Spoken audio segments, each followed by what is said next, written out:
Good morning family, welcome to my channel. আমি সোমা নতুন একটি ব্লগ নিয়ে চলে এসেছি। কেমন আছো তোমরা সবাই? আশা করি নিশ্চয়ই সবাই খুব ভালো আছো। আমরাও কিন্তু বেশ ভালো আছি। তো দেখো, এখন অনেকটাই ভোরবেলা, অনেকটাই ভোরবেলা উঠে পড়েছি। ভোরবেলা উঠে সবার আগে কেচে দিলাম। আর এখন একদম মেঘলা ওয়েদার। এরপরে রোদ্দুর যে উঠবে না সেটা না, রোদ্দুর উঠবে, কিন্তু তারপরে যে ঝমঝমিয়ে বৃষ্টি নামবে সেটা সারা দিন রাত চলবে।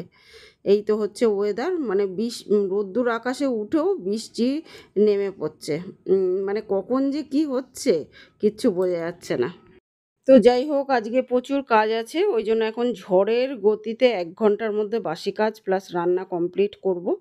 তো একটা টার্গেট নিয়ে নেমেছি কাজে, ওই জন্য একদম স্পিডে কাজগুলো করছি। করে মানে কাজ করতে করতে ক্যামেরা করা, মানে 10 মিনিটের কাজ যদি ক্যামেরা নিয়ে করা যায় তাহলে সেটা আধ ঘন্টায় গিয়ে পৌঁছায়। তো যাই হোক, ক্যামেরাও করতে হবে আবার কাজও করতে হবে। তো ওই জন্য বড় বড় ভিডিও এখন কদিন একটু ব্যস্ততায় রয়েছি, তাই বড় বড় ভিডিওগুলো দিতে পারছি না, ছোট ছোট ভিডিওই দিচ্ছি। তো যাই হোক, এখন জামা কাপড়গুলো মেলে দিয়ে বাকি যা যা বাসি কাজকর্ম আছে সেগুলো করে নেব। আগের দিনের ভিডিওতে আমার জীবন আইডি থেকে সোমা কমেন্ট করেছে, জোয়ান সত্যি অনেক উপকারিতা আছে জোয়ানে। রান্না করাটা টেকনিক, একদম ঠিক বলেছো।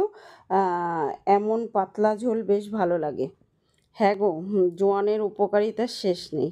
আর যেটা বললাম সেটা যদি সত্যি প্রত্যেক দিন খালি পেটে জোয়ানটা খেয়ে জল খাওয়া যায় না, অনেক উপকার দেয়, অনেক উপকার। মানে পেট ভার, তারপর গ্যাসের প্রবলেম, এগুলো একদম থাকবে না বললেই চলে।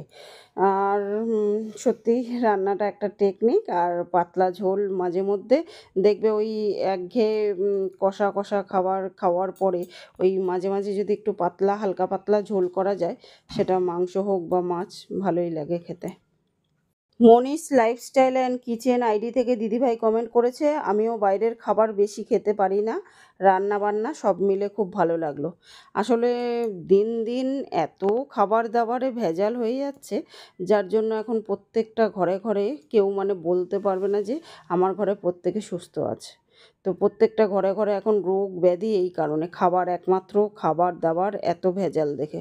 তো ওই জন্য দেখবে একবারের বেশি দুবার যদি বাইরের খাবার খাও একদিনে, তাহলে মানে শরীর অটোমেটিক খারাপ হয়ে যাবে। তো সেটাই।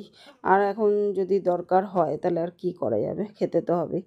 তো দেখো, বাসন টাসন মেজে নিয়েছি, মেজে নিয়ে প্রচুর স্পিডে কাজ করছি, তাই ভাবলাম একটু পাখার নিচে বসে নিই। তা শুধু এমনি বসে থাকলে সময়টা নষ্ট হবে, তাই জামা কাপড়গুলো ভাঁজ করে নিলাম, করে নিয়ে জায়গা মতো রেখে এবার ঘরটা মুছে নেবো।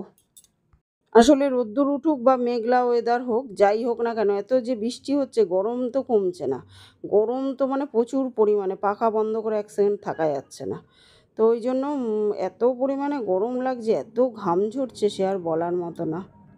প্রিয়া ডট আপরামিয়া আইডি থেকে কমেন্ট করেছে, বোন শুভ দুপুর দিদিভাই, মেয়েকে কোচিনে দিয়ে এসে ঘরের সমস্ত কাজ কমপ্লিট করে নিলে, উচ্ছে কুমড়ো বটি আর মাংসের ঝোল, দারুণ খাবার, খুব সুন্দর লাগলো ভিডিওটা দিদিভাই। থ্যাংক ইউ সো মাচ প্রিয়া। খুব ভালো থেকো, সুস্থ থেকো প্রত্যেকে। আমার প্রত্যেকটা বন্ধুকে জানাচ্ছি অসংখ্য অসংখ্য ধন্যবাদ। এভাবেই সবাই পাশে থেকো আর ভালোবাসা দিয়ে যেও। তো দেখো, গ্যাসটা প্রত্যেক দিন রাতে মুছি, তবু ওই ভোরবেলা উঠে মোছাটা একটা অভ্যাস। তো সেটাই মুছে নিলাম। আজকে লাঞ্চে হবে পমফ্লেট মাছ। বর্মশাই বাজার দিয়ে পমফ্লেট মাছ নিয়ে এলো। চলো ভালো করে ধুয়ে নিই। দেখো, সমস্ত কিছু কেটে ফেটে নিয়েছি, মশলা টশলা করে নিয়েছি।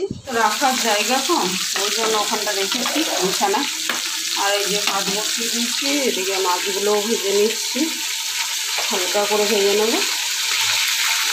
পমফ্লেট মাছের ঝাল মিক্সি তো চলছে না, নাহলে সর্ষে দিয়ে করতাম।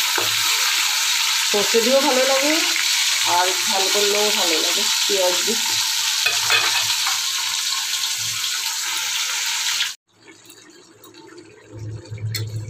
পমফ্লেট মাছের ঝাল পুরো ডান হয়ে গেছে, দেখো একদম গামাখা করেছি। এটা ঠান্ডা হলে একদম শুকনো হয়ে যাবে।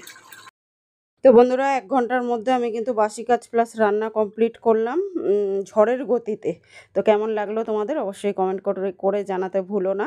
তো আজকের মতো এই পর্যন্ত, দেখা হবে নেক্সট ব্লগে। ততক্ষণের জন্য ভালো থেকো, টাটা।